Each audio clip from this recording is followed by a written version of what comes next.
урматтуу достор, энди биз калай стрим саламатсыз сиздерге кайсаян биз бүгүн калай стрим иштешин айтып атабыз. Сиздер болсо мындай пайда болуу үчүн сизден 30 немесе 100 подписчик болуу керек. Сондан кийин анан басабыз. Нет. Биз ат жазабыз. Жок, ат жазбайбыз. Сиздин номер чыгады. Номер чыгат. Мен иштеп койгом да баарын. Номер жазып койгондон кийин сиздер Казакстан дегенди таңдайсыздар. Бирок США деп турады. Сосын немесе США деп көрүңүздөр. Сосын отправить этесиздер, номериңизди жазасыздар. 7 косуу деген ол 8 деп жазасыздар, достор. Onu унутпаңыздар. Содан кийин кетет. Сосын сиздерден иштеп койгондон кийин код сурайды. Код жазуу үчүн сизден бүтүп кирген кезде сол кодко сизге сообщение жибереди бир. Сол сообщениеден сол код турады. Сол код жазасыздар да, ол истелинбесе так код. Сосын onu истелинбесе ол код, так код береді. Сол истенүү керек.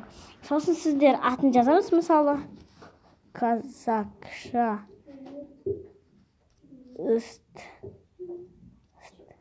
стрим деймиз, мисалы. Окей. Анан биз суретти коябыз.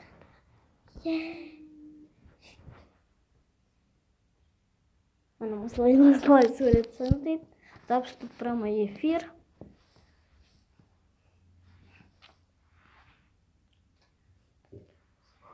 Качество. Да. Мінеге в эфире деп тұр, міне. Мына жақта лайк басқандарын көрсетеді, қанша адам бар екенін көрсетеді. Содан кейін битуге де болады әртүрлі бинкс. Мысалы мен мынаны таңдағым келіп отыр, мынаны таңдағым келіп отыр. Былай істейсіздер.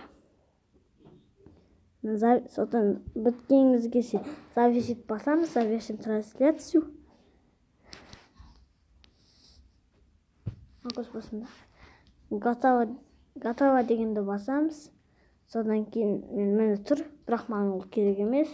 Удалить етіп тастаймыз. Бұнда да удалить етіп тастаймын. Көбейші данных емес. Ал осылай стрим істейді.